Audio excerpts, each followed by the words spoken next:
안녕하십니까? 예, 우리 좌우 옆 사람과 이렇게 인사하면 좋겠습니다. 하나님이 복의 근원 되십니다. 예, 아멘. 예, 믿으시죠? 예, 하나님이 우리 복의 근원이십니다. 우리는 아브라함을 가리켜서 믿음의 조상이라고 말합니다. 아브라함이 믿음의 조상이다라고 우리가 말하는 것은 모든 성도가 아브라함의 길로 가야 된다라는 것을 의미합니다. 갈라디아서 3장 7절에서 이런 말씀이 있습니다. 그런즉 믿음으로 말미암은 자들은 아브라함의 자손인 줄 알지어다. 믿음으로 말미암은 자들은 아브라함의 자손이다. 다시 말해서 구원받은 성도라면 아브라함이 가졌던 믿음과 똑같은 믿음을 가져야 한다라는 것입니다. 아브라함의 원래의 이름은 아브람이었죠. 아브람. 하나님께서 아브라함으로 이름을 바꿔주셨습니다. 아브람의 뜻은 존귀한 아버지라는 뜻이라고 한답니다. 존귀한 아버지. 그런데 아브라함이라는 이름의 뜻은 열국의 아버지, 수많은 민족들의 아버지라는 뜻이라고 합니다. 이제는 네가 한 가족만을 책임지는 그러한 어떤 존귀한 아버지, 고상한 아버지, 평범한 아버지로 살 것이 아니라 모든 민족들의 아버지가 되어야 된다. 열국의 아버지가 되어야 된다. 이런 의미로 아브라함이라고 하나님이 바꿔줬습니다. 아브라함의 혈통적인 후손, 이스라엘 사람뿐만 아니라 어느 민족, 열국의 아버지니까요. 열국의 아버지니까 어느 민족이라 할지라도 영적 아브라함의 자손이 될 수 있다라는 거죠.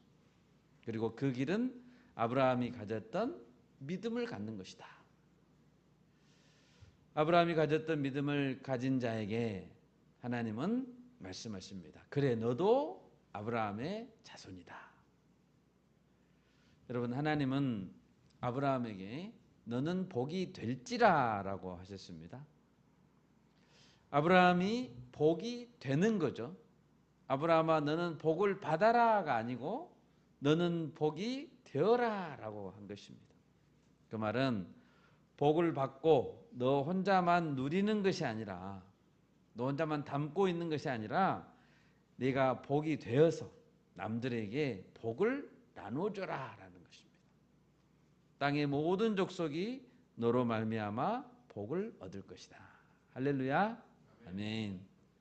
그러니까 우리는 아브라함의 영적 후손이니까 복 받은 자들이죠.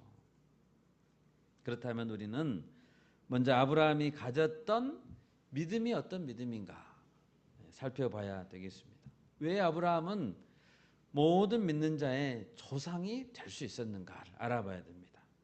오늘 설교의 제목은 진정한 복이란 무엇인가입니다. 첫째로 진짜 믿음, 진정한 믿음을 가진 자가 복된 자다라는 것을 알 수 있습니다. 믿음을 가진 자가 복된 자입니다. 4장 1절 말씀입니다. 그런즉 육신으로 우리 조상인 아브라함이 무엇을 얻었다 하리요. 아브라함은 믿음의 조상으로 세움을 받았는데 어떻게 하나님 안에서 그런 자로 인정되었을까요? 2절입니다. 만일 아브라함이 행위로서 의롭다 하심을 받았으면 자랑할 것이 있으려니와, 그렇죠? 행위로서 의롭다 하심을 얻었으면 자랑할 것이 있겠죠. 그 행위를 자랑하겠죠. 있으려니와 하나님 앞에서는 없느니라. 아브라함은 행위로서 의롭다함을 받지 않았습니다. 아브라함이 한 것이라고는 믿은 것뿐입니다. 우리 창세기 15장 5절 6절을 찾아보겠습니다. 우리 한 목소리로 읽어보겠습니다. 그를 이끌고 밖으로 나가 이르시되 하늘을 우러러 무뼈를 셀 수 있나 보라. 또 그에게 이르시되 네 자손이 이와 같으리라. 아브라함이 여호와를 믿으니 여호와께서 이를 그의 의로 여기시고. 아멘. 방금 읽은 6절에 보면 아브라함이 여호와를 믿으니, 믿었죠. 이것을 그의 의로 여겼다라고 했습니다. 이 말씀을 하나님이 해줄 당시에 아브라함에게는 자식이 한 명도 없었습니다.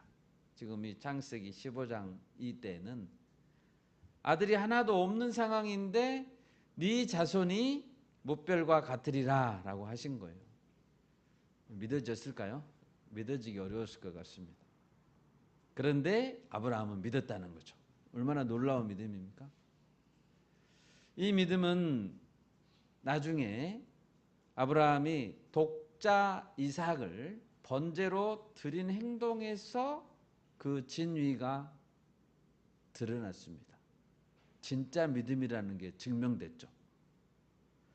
아들을 드렸기 때문에 의롭다함을 여김을 받은 것이 아니라 아들을 드렸기 때문에 그가 가진 믿음이 진짜 믿음이라는 것이 증명됐다고요. 아들을 드리지 않았다면 우리는 아브라함이 가졌던 믿음이 진정한 믿음이었는가 알 길이 없었겠죠. 그런데 아브라함의 믿음은 진정한 믿음이었어요. 여러분, 번제라는 것이 뭡니까? 완전히 태워서, 짐승을 각을 떠서 완전히 태워서 드리는 제사가 번제입니다. 그런데 하나님께서는 독자 이삭을 번제로 드리라고 했습니다. 번제로. 완전히 죽여야 되고 각을 떠서 번제로 자기 아들을 죽인다. 하나밖에 없는 아들. 있을 수 없는 일이죠. 도저히 있을 수 없는 일입니다. 뭇별을 준다. 네 후손이 이와 같으리라. 뭇별과 같은 그 후손을 준다는 약속과 독자 이삭을 죽여라라는 이 명령은 도저히 양립될 수 없잖아요. 그죠? 독자를 죽여버리면 어떻게 뭇별과 같은 자손이 생기겠습니까? 양립될 수 없는 모순입니다. 합리적이지 않습니다. 논리적이지 않습니다. 하나님이 어떻게 한 입을 가지고 두 말씀 하십니까? 이렇게 따질 수 있죠. 하나님을 원망할 수도 있었습니다. 하나님, 어떻게 제게 이럴 수가 있습니까? 독자를 달라니요. 결국에는 죽이실 거면서 독자를 준다고 하셨습니까? 후손을 준다고 하셨습니까?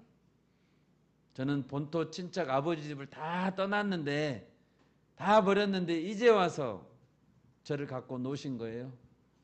아브라함이 이렇게 따질 수 있었죠. 별의별 부정적인 생각이 들었을 것입니다. 그런데 아브라함은 이삭을 드렸습니까? 안 드렸습니까? 드렸어요. 이삭을 드렸어요. 하나님이 마지막 순간에 아브라함의 그 손을, 칼을 든 손을 붙잡지 않았다면 죽였을 거예요. 드렸다고요. 아브라함은 반드시 이삭을 죽였을 것입니다. 우리 히브리서 11장 17절에서 19절까지 읽어보겠습니다. 히브리서 11장 17절에서 19절까지 한 목소리로 읽겠습니다. 아브라함은 시험을 받을 때에 믿음으로 이삭을 드렸으니 그는 약속들을 받은 자로 돼 그 외아들을 드렸느니라. 그에게 이미 말씀하시기를 네 자손이라 칭할 자는 이삭으로 말미암으리라 하셨으니 그가 하나님이 능히 이삭을 죽은 자 가운데서 다시 살리실 줄로 생각한지라. 비유컨대 그를 죽은 자 가운데서 도로 받은 것이니라. 아멘. 이삭을 드렸다고 기록되어 있죠. 아브라함은 무엇을 믿었습니까? 방금 읽은 히브리서 말씀 보니까 하나님이 능히 이삭을 죽은 자 가운데서 다시 살리실 줄을 믿었다는 거예요. 자기가 죽이면 번제로 바짝 태워서 죽이면 그래도 하나님이 살리실 줄을 믿었다고요. 부활이 그것을 가능하게 하잖아요. 무별과 같은 후손을 주리라는 약속도 이루어지고 이삭도 번제로 바치라는 약속도 이루어지려면 답은 뭐밖에 없습니까? 부활밖에 없습니다. 그래서 그걸 믿었다는 거예요. 하나님, 제가 하나님의 말씀에 순종하여 정말로 제 아들을 죽입니다. 그런데 죽은 아들을 살리실 줄 믿습니다. 아멘. 네, 할렐루야. 여러분, 그 믿음이 없다면 어떻게 이삭을 꽁꽁 묶을 수 있어요? 어떻게 이삭을 향해서 칼을 들고 달려들 수 있습니까? 안 됩니다. 그 믿음이 없으면. 그 믿음이 없다면 모리아 산을 향해서 출발 자체도 못 합니다. 아니, 출발도 안 한다니까요. 그 믿음이 없다면. 출발하겠어요? 그 믿음이 없다면, 아들을 살려주실 믿음이 없다면 다음날 아침에 자기 아내를 깨웠겠죠. 사라를 깨워가지고 또 종들을 다 깨워가지고 하나님이 어젯밤에 나한테 이런 꿈을 줬는데 여러분 한번 들어보세요 라고 했겠죠. 그러면 사람들이 뭐라고 했겠습니까?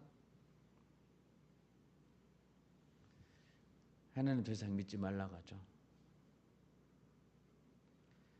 하나님이 이삭을 죽이라는 말씀하셨는데 내가 들은 말이 진짜일까 가짜일까 여러분이 한번 판단해 보세요라고 말하면 사람들이 뭐라 하겠습니까? 하나님 믿지 말아가죠. 그런 하나님. 여러분, 사라는 서운해할지 모르겠지만, 아내 사라는 서운해할지 모르겠지만 아브라함은 이 문제를 사라와 상의하지 않았습니다. 이삭을 바치라고 했는데 사라가 낳은 아들이잖아요. 얼마나 귀해요, 그 아들이. 근데 사라하고 상의했어요, 안 했어요? 안 했어요. 우리 장로님, 안수 집사님들이 믿음의 결단할 때 권사님들하고 상의 안 해도 섭섭해라 하지 마십시오. 예. 믿음의 결단할 때 이 사람한테 가서 물어보고 저 사람한테 가서 물어보고 정말로 그래야 될까? 정말 순종해야 될까? 여러분, 그래서 어떻게 결단합니까? 사람들하고 상의하면 결단하라 할까요? 안 됩니다. 아무하고도 상의 안 했습니다. 사라와 상의했을 때 그래요, 하나님 말씀에 순종합시다. 사라가 그렇게 말하면 좋겠지만 만약에 그렇게 안 하면 아마 거의 99.9% 그렇게 안 할 건데요. 그렇게 안 하면 아브라함이 순종 못합니다. 여러분, 아브라함은 무별과 같은 후손을 주실 것을 믿었습니다. 아멘. 믿었습니다. 그 전능하신 하나님을 믿는 믿음이 있었기 때문에 하나님이 그를 의로 여기신 것입니다. 우리에게도 이런 믿음이 있어야 하겠습니다. 그래야 아브라함의 믿음의 후손으로 인정되는 것입니다. 아브라함이 갔던 믿음 우리도 그 길로 가야죠. 아브라함의 믿음 우리도 배워야죠. 그래야 아브라함의 믿음의 후손으로 인정되는 거 아니겠습니까? 내게 만약 그런 믿음이 없다면 내가 정말 하나님을 믿는 사람인가? 다시 우리는 진지하게 생각해 봐야 됩니다. 두 번째로 어떤 자가 복이 있을까요? 죄가 가려짐을 받는 사람이 복이 있습니다. 4절 5절을 보십시오. 일하는 자에게는 그 삭시 은혜로 여겨지지 아니하고 보수로 여겨지거니와 이를 아니할지라도 경건하지 아니한 자를 의롭다 하시는 이를 믿는 자에게는 그의 믿음을 의로 여기시나니. 열심히 땀 흘려서 일하는 자는 그 삭스를 받을 때 정당한 보수라고 생각하면서 받습니다. 내가 땀 흘린 대가다. 그러나 일을 하지 않았는데도 돈을 받는다면 그것은 은혜죠. 일을 안 했는데도 돈을 받으니까 은혜죠. 예수님의 비유 중에서 포도원 품꾼 비유가 있습니다. 포도원 품꾼 비유. 어느 날 아침에 어느 날 아침에 일찍 포도원 주인이 일꾼들을 구하러 나갔습니다. 그래서 주인은 품꾼들과 약속하고 포도원으로 들여보냈습니다. 하루에 한 데나리온씩 주기로 약속했죠. 한 데나리온씩. 아침에 일찍 나갔습니다. 그리고 9시에 나갔고, 오전 9시, 12시 정오에 나갔고, 오후 3시에 또 나갔습니다. 그리고 마지막에는 오후 5시에 나갔습니다. 오후 5시면 거의 끝날 때죠. 거의 끝날 때. 우리 마태복음 20장 6, 7절 찾아보겠습니다. 마태복음 20장 6, 7절 같이 읽겠습니다.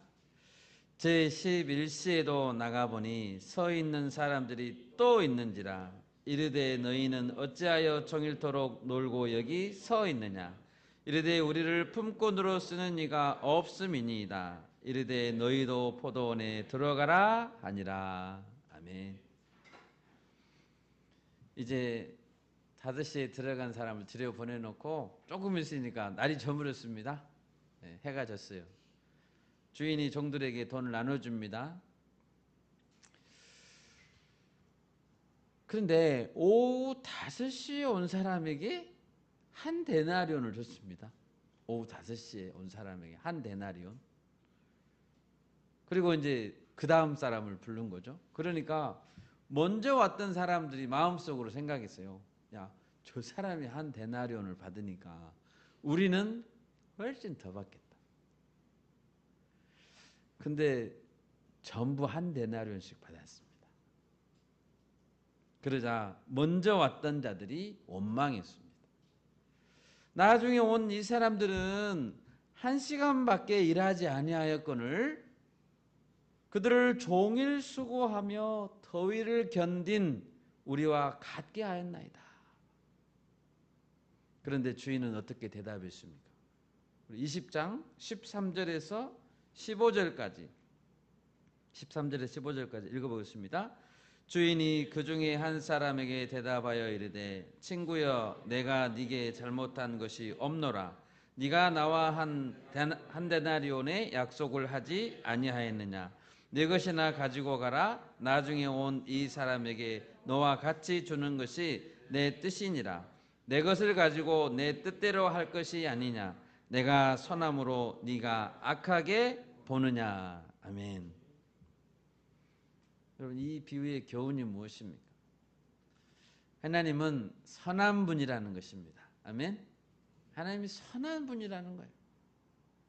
하나님이 맨 처음에 온 사람에게 아침 일찍 온 사람에게 하나님이 그 포도원 주인이 무슨 잘못했습니까? 잘못했습니까? 안 했습니까? 잘못 안 했어요. 그 사람에게 한 데나리온 주기로 약속했어요. 그래서 약속대로 한 데나리온을 줬어요. 주인이 무슨 잘못했어요? 잘못한 거 하나도 없어요. 주인이 악합니까? 아닙니다. 놀고 있는 사람 데려다가 일 시켜서 한 데나리온 줬는데 왜 악합니까? 선한 포도원 주인님의 틀림없습니다. 오후 5시에 마지막 왔던 사람들은 어떤 자들이었을까요? 오후 5시까지 놀고 있던, 일이 없어서 놀고 있던 자들 한번 생각해 봅시다. 아무도 일감을 주지 않은 자들이죠. 아무에게도 일감을 받지 않는 자들. 그런 자들이었음을 볼 때 그 사람들에게는 뭔가 약점이 있었던 것 같아요. 뭐 체구가 작다 할지, 일을 못하게 생긴 사람들, 어떤 장애가 있다 할지, 또 뭔가 그래서 채용이 안 된 거죠. 채용이 안 됐어요. 딱 보면 일 못할 것 같은 사람 안 데려가는 거죠. 그래서 그냥 하루 종일 그냥 놀고 있는 겁니다. 어떤 딱한 사정이 있었을 가능성이 많습니다. 여러분 그런 자들이 그날 하루만 놀고 있었을까요? 아니죠. 그날도 그 전날도 그 전전날도 채용이 되지 못해서 계속 놀고 있는 거예요. 배는 쫄쫄 굶어가면서. 그들은 날마다 일감이 없었고 굶주렸다는 거예요. 오후 5시에 와서 6시까지라고 했을 때, 해가 질 때까지라고 했을 때 얼마나 일을 했겠습니까? 거의 뭐 직장도 보면 그렇고 한 5시 되기 전에 이제 파장 분위기잖아요. 짐도 싸고 이제 곧 퇴근하려고. 그때 와가지고 무슨 일을 해요? 한 10분이나 제대로 했을까요? 일을? 정확히 말하자면 그들은 한 일이 없습니다. 그들은 아무것도 안 했어요. 여러분, 이런 자들에게 주인이 일감을 주었고 한 데나리온을 주었다는 것은 얼마나 선한 주인입니까? 처음 왔던 자들은 어떤 말을 해야 마땅했을까요? 처음 왔던 자들은 주인의 선함을 보고 주인을 칭찬하고, 마지막에 왔던 일꾼들에게, 처음에 와서 채용된 사람들은 거좀 날마다 일을 많이 했던 사람들이에요. 딱 보면 일 잘하게 생긴 사람들이니까 그 사람들은 빨리빨리 채용돼서 날마다 일했을 거예요. 그래서 오히려 일감도 없이 그날 하루 한 데나리온 받았던 그 사람에게 나눠줘야 돼. 주인의 선한 마음을 안다면 오히려 자기 것을 나눠줘야 돼. 근데 그들은 그렇지 못했다. 본문 5절, 이를 아니할지라도 경건하지 아니한 자를 의롭다 하시는 이를 믿는 자에게는 그의 믿음을 의로 여기시나니. 이를 하나도 안 한 사람을 의롭다 하시는 하나님, 그 하나님을 믿는 것, 그 믿음을 하나님은 의로 여긴다는 거예요. 잘 생각해야 됩니다. 5절을 잘 생각해야 됩니다. 어떤 하나님을 강조하고 있습니까?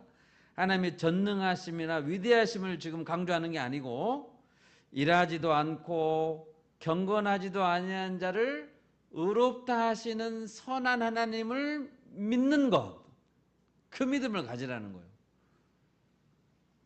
그 믿음을 갖고 선하신 하나님께 나오라는 거죠. 긍휼을 구하라는 거죠. 긍휼의 하나님을 기대하고 나오는 것, 그 믿음을 보시고 의롭다 한다는 거예요. 포도원 품꾼 비유 중에서 만약 오후 5시에 온 자들 중에서 주인을 향해서 이렇게 말하는 자가 있다고 해봅시다. 오후 5시에 와서 거의 일 안 했는데 그들 중에서 이렇게 말하는 자가 있다고 해봅시다. 주인이셔, 저는 한 데나리온을 받을 자격이 없습니다. 저는 일을 거의 안 했는데요. 10분밖에 안 했는데요. 10분치만 주십시오. 이렇게 말했다고 해봅시다. 주인이 기뻐할까요? 그는요, 교만한 사람이에요. 선한 주인의 마음을 모르는 사람이에요. 주인은 그 악한 사람에게 이렇게 말할 것입니다. 그래, 내가 너에게 정확히 계산해 주겠다. 너는 내가 보니까 일한 게 없어. 너는 한 푼도 받을 수 없다. 그냥 가라. 오후 5시에 온 자는 포도원에 초대받을 때 믿음으로 초대에 응해야 합니다. 5시인데도 나를 초대해 주시다니 믿음으로 감사하고 응해야 되는 거예요. 그것이 믿음이에요. 여기서 강조하고 있는 믿음이 바로 그 믿음입니다. 한 데나리온을 받을 때에도 일한 것이 거의 없지만 한 데나리온을 주시잖아요. 그러니까 감사함으로 믿음으로 받아야 되는 거예요. 그 믿음. 그리고 그 선하신 주인을 찬양하고 감사하고 그것으로 바르게 살면 되는 것입니다. 그것이 그 선한 주인의 마음에 그 뜻에 따라 사는 거예요. 여러분, 이 자리에 있는 우리 모두는 오후 5시에 부름 받은 자들인 줄 믿습니다. 아멘. 우리는 한 곳이 없어요. 주인이 보실 때 우리는 한 일이 아무것도 없습니다. 한 일이 없는데 보수를 받았어요. 그래서 그 보수는 은혜인 것입니다. 이와 같은 은혜를 깨달은 자가 있었는데 그 자가 다윗이었습니다. 시편 32편 1, 2절을 찾아보겠습니다. 시편 32편 1, 2절 같이 읽겠습니다. 허물의 사함을 받고 자신의 죄가 가려진 자는 복이 있도다. 마음에 간사함이 없고 여호와께 정죄를 당하지 아니하는 자는 복이 있도다. 세상에서 가장 행복한 사람은 죄를 용서받은 자예요. 용서받은 자. 그리고 가장 불행한 사람은 용서받지 못한 자입니다. 이 시편은 다윗이 지었고 밧세바와 범죄한 후에 지은 시편입니다. 그렇지만 사실은 우리 모두에게 해당되는 참회와 또 감사의 찬양인 것입니다. 다윗이 의롭다함을 얻었고 또 다윗이 하나님께 언약을 받았죠. 소위 다윗 언약을 받았고 또 아들 솔로몬과 함께 성전을 지을 수 있었던 이유는 다윗이 잘나서가 아닙니다. 하나님이 죄를 용서해 주셨기 때문입니다. 가장 복받은 인생은 모든 죄가 용서받은 인생입니다. 죄가 가려진 인생입니다. 처음에 아브라함이 하나님의 부르심을 받았을 때 왜 아브라함이 선택됐나요? 왜 아브라함은 믿음의 조상이 될 수 있었을까요? 특별한 이유가 없습니다. 아브라함은 갈대아 우르라는 곳에서 살았는데요. 무엇을 섬겼을까요? 아버지 데라가 우상을 섬겼죠. 갈대아 지역, 그 도시 전체가 우상 숭배하는 곳입니다. 당연히 아브라함도 그런 환경 속에서 살 수밖에 없었겠죠. 아브라함이 그곳에서 여호와 하나님께 예배했다는 기록이 있습니까? 없습니다. 예배를 잘 드렸기 때문에 선택받은 게 아니에요. 오직 일방적인 하나님의 선택이고 무조건적인 은혜입니다. 오직 하나님의 주권입니다. 아멘. 아멘. 하나님이 주권적으로 선택했기 때문에 아브라함의 믿음의 조상이 된 거예요. 그러면 아브라함이 하나님께 부름받은 후에는 충성된 마음으로 하나님을 잘 순종했습니까? 아닙니다. 대표적인 불순종 한 가지를 생각해 볼까요? 대표적인 불순종 한 가지. 사라의 여종 하갈을 통해서 이스마엘을 낳은 거예요. 이스마엘. 믿음으로 기다려야 되는데 기다리지 못하고 사라, 자기 아내의 어리석은 조언을 듣고 사라의 말을 듣고 여종 하갈을 통해서 이스마엘을 낳은 겁니다. 지금 아랍 족속의 조상이 이스마엘이죠. 여러분 이스라엘 민족은 이 이스마엘 후손 때문에 얼마나 많이 고생했어요. 얼마나 많은 불행을 겪었습니까? 아브라함이 잘못된 선택 때문에 이런 잘못을 했다고요. 아브라함은 행복을 만들어낼 수 없어요. 아브라함이 자기 판단대로 했던 행동 모두 불행을 가져왔습니다. 하나님의 뜻에 순종해야 행복한 것입니다. 우리에게 행복을 주실 수 있는 분은 오직 하나님밖에 없습니다. 아멘. 포도원 주인이 아까 말했습니다. 내 것을 가지고 내 뜻대로 할 것이 아니냐. 포도원이 누구 겁니까? 하나님 겁니다. 내 것을 가지고 내 뜻대로 할 것이 아니냐. 나는 선한 사람인데, 나는 선한 주인인데. 그 비유에서 가장 강조하고 있는 것은 선하신 하나님의 절대 주권입니다. 주인의 주권. 그것이 행복의 열쇠예요. 행복의 열쇠. 우리들의 행복의 열쇠. 돈, 명예, 권력, 선행, 지식, 혈통 그 무엇으로도 우리를 우리 죄에서 자유케 해줄 수 있는 것은 없습니다. 그런 것들을 의지한다면 돈, 명예, 권력 그런 것들을 의지한다면 그것은 우리를 더욱 교만하게 만들 뿐입니다. 우리는 더욱 교만해져요. 그리고 더욱더 죄를 짓게 만듭니다. 행복하지 못합니다. 사람은 결코 자신의 행위로 의로움을 만들어낼 수 없습니다. 오직 믿음으로 구원을 얻는다. 이 진리는 로마서, 우리가 지금 로마서 보고 있는데 로마서나 또 갈라디아에서만 나오는 진리가 아닙니다. 바울이 고안해낸 게 아니에요. 아브라함 때부터 또 다윗의 시편에도 그들이 다 깨달았고 믿음으로만 구원을 얻는다. 성경 전체가 강조하는 구원의 핵심 주제인 것입니다. 우리의 모든 죄는 오직 하나님만 용서할 수 있습니다. 오직 믿음으로 구원을 얻은 우리가 가장 행복한 자들임을 믿습니다. 네, 아멘. 마지막 셋째로 어떤 자가 행복한 자인가? 믿음의 약속을 끝까지 붙드는 자가 행복한 자입니다. 약속을 끝까지 붙드는 자. 우리 9절 이하를 보시면 아브라함이 의롭다 여기심을 받을 때가 무할례시라고 했습니다. 아직 할례를 안 받았을 때 믿음으로 의롭다함을 받았어요. 믿음으로 의롭다함을 받은 그 사건은 창세기 15장에 나오고 그리고 할례를 받는 장면은 창세기 17장에 나옵니다. 두 사건은 약 14년의 차이가 있다고 합니다. 14년의 차이가. 11절에서 말씀합니다. 그가 할례의 표를 받은 것은 무할례시에 믿음으로 된 의를 인친 것이다. 잘 보십시오.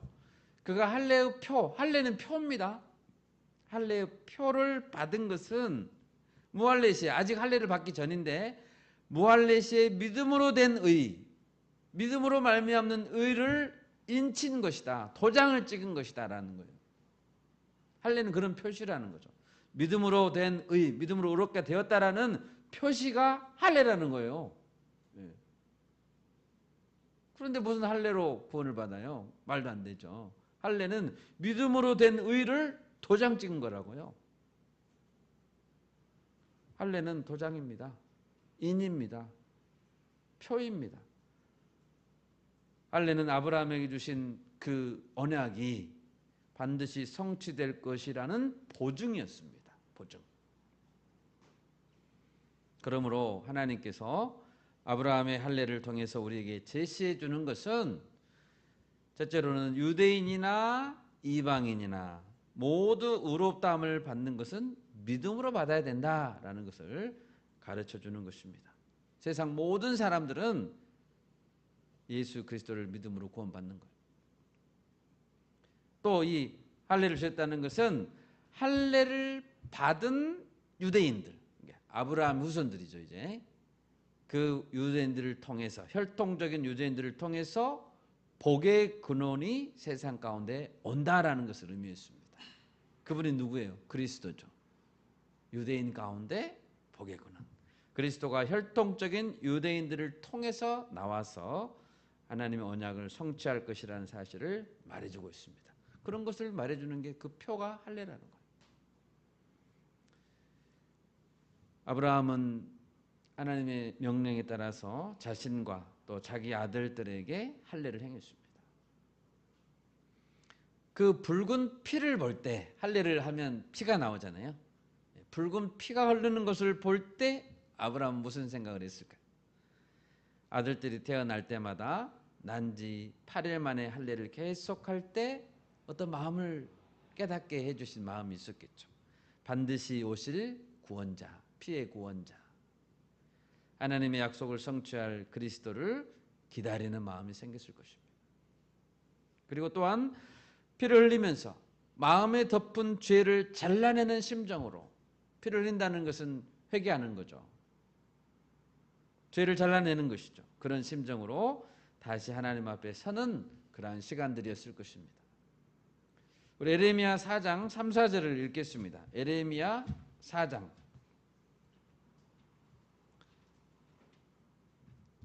에레미야 4장 3, 4절 같이 읽겠습니다.